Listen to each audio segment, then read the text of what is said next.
നമ്മുടെ രാജ്യത്തിലെ സംസ്ഥാനങ്ങളെടുത്താൽ ആ സംസ്ഥാനങ്ങളിൽ പല കാര്യങ്ങളിലും നമ്പർ 1 എന്ന നിലയാണ് കേരളത്തിനുള്ളത് എന്ന് അവരുടെ കേന്ദ്രത്തിൻ്റെ വിവിധ വിലയിരുത്തൽ സംവിധാനങ്ങൾ രേഖപ്പെടുത്തിയിട്ടുള്ളതാണ്.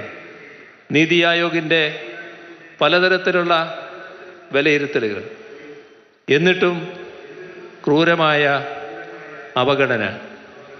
എന്തുകൊണ്ട്? അതാണ് നാം ചിന്തിക്കേണ്ടത്. ഒരു കേരള വിരുദ്ധ സമീപനം കേന്ദ്ര ഗവൺമെൻറ്റിൽ നിന്നുണ്ടാകുന്നു. അത്തരമൊരു മനോഭാവം സാധാരണ ഗവൺമെൻറ്റിനുണ്ടാകേണ്ടതല്ല. ആ മനോഭാവം വരുന്നത് കേന്ദ്രത്തെ ഇന്ന് ഭരണനേതൃത്വം വഹിക്കുന്ന BJPയുടെ മനോഭാവത്തിൽ നിന്നാണ്. BJPയുടെ ആ മനോഭാവത്തിന് അടിസ്ഥാനമായി മാറുന്നത് കേരളമെന്ന സംസ്ഥാനം BJPക്ക് അന്യമായി നിൽക്കുന്നു എന്നുള്ളത് കൊണ്ടാണ്. BJPയെ കേരളം വേണ്ട രീതിയിൽ സ്വീകരിക്കുന്നില്ല. അത് സ്വാഭാവികമായി ഒരു പാർട്ടി എന്ന നിലക്ക് അവർക്ക് നിരാശയുണ്ടാക്കിയിട്ടുണ്ടാകാം. അതിന് കേരളത്തെയും കേരളത്തിലെ ജനങ്ങളെയും ശത്രുക്കളായി കണ്ടുകൊണ്ടുള്ള നിലപാട് സ്വീകരിക്കാൻ പാടുണ്ടോ? നിർഭാഗ്യവശാൽ ആ നിലപാടാണ് ഇവിടെ സ്വീകരിച്ചിട്ടുള്ളത്. ഇത് മാത്രമല്ല, നമ്മുടെ സംസ്ഥാനത്തെ ഈ രീതിയിൽ അവഗണിക്കുമ്പോൾ നമ്മുടെ നാടിൻ്റെ താല്പര്യങ്ങൾ ഉയർത്തിപ്പിടിക്കാൻ ബാധ്യതപ്പെട്ട നമ്മുടെ നാടിൻ്റെ ഭാഗമായ മറ്റൊട്ടേറെ സംവിധാനങ്ങൾ ആ കടമ ശരിയായി നിർവഹിച്ചിട്ടുണ്ടോ? നിർവഹിക്കണ്ടേ? നമ്മളൊരു നാടല്ലേ? ഈ നാടിന് മുന്നോട്ട് പോകണ്ടേ?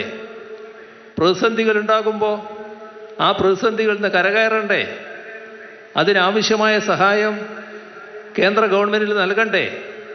കേന്ദ്ര ഗവൺമെൻറ് അതിന് ബാധ്യതയില്ലേ? നിങ്ങൾക്ക് ആ ബാധ്യതയുണ്ട് എന്ന് പറയാൻ കേരളത്തിൻ്റെ ഭാഗമായുള്ള വിവിധ സംവിധാനങ്ങൾ തയ്യാറാകണ്ടേ? തയ്യാറായോ? നാം അനുഭവമുള്ളവരാണല്ലോ. കേരളത്തിലെ നമ്മുടെ നാടിൻ്റെ ഭാഗമായി നിൽക്കുന്ന വ്യത്യസ്ത രാഷ്ട്രീയ പാർട്ടികൾ, പ്രത്യേകിച്ച് പ്രതിപക്ഷത്ത് അണിനിരന്നിട്ടുള്ള രാഷ്ട്രീയ പാർട്ടികൾ എങ്ങനെയാണ് അത്തരം പ്രശ്നങ്ങളോട് സമീപനം സ്വീകരിച്ചത്?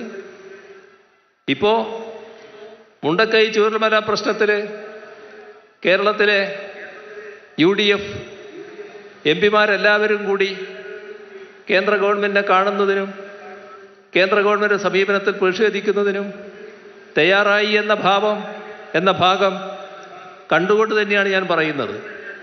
അതൊരു ആരോഗ്യകരമായ മാറ്റം തന്നെയായിരുന്നു. പക്ഷേ UDF അതൊഴിച്ചുള്ള മറ്റെല്ലാ കാര്യങ്ങളിലും സ്വീകരിച്ച സമീപനം എന്താണ്? എല്ലാ ഘട്ടത്തിലും കേന്ദ്ര ഗവൺമെൻറ്റിനെ ന്യായീകരിക്കുന്ന സമീപനമായിരുന്നില്ലേ? കേരളത്തെ എങ്ങനെയൊക്കെ കുറ്റപ്പെടുത്താൻ കഴിയുമെന്നല്ലേ നോക്കിയിരുന്നത്? ഒരുപാട് ദുരന്തങ്ങൾ നമുക്ക് ഏറ്റുവാങ്ങേണ്ടി വന്നിരുന്നല്ലോ.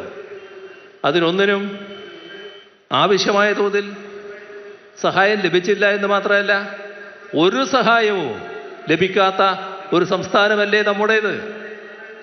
ആ ഘട്ടത്തിലൊന്നും അതിനെതിരെ ശബ്ദിക്കാൻ തയ്യാറാകാത്ത കാഴ്ച നാം കണ്ടതാണല്ലോ. നമ്മുടെ നാട്ടിലെ പൊതുവികാരം ഉയർത്തിക്കൊണ്ടുവരാൻ ബാധ്യതപ്പെട്ട മാധ്യമങ്ങൾ, ആ മാധ്യമങ്ങളിലേറിയ കൂറും സ്വീകരിക്കുന്ന നിലപാടെന്താണ് നാം കാണുന്നില്ലേ?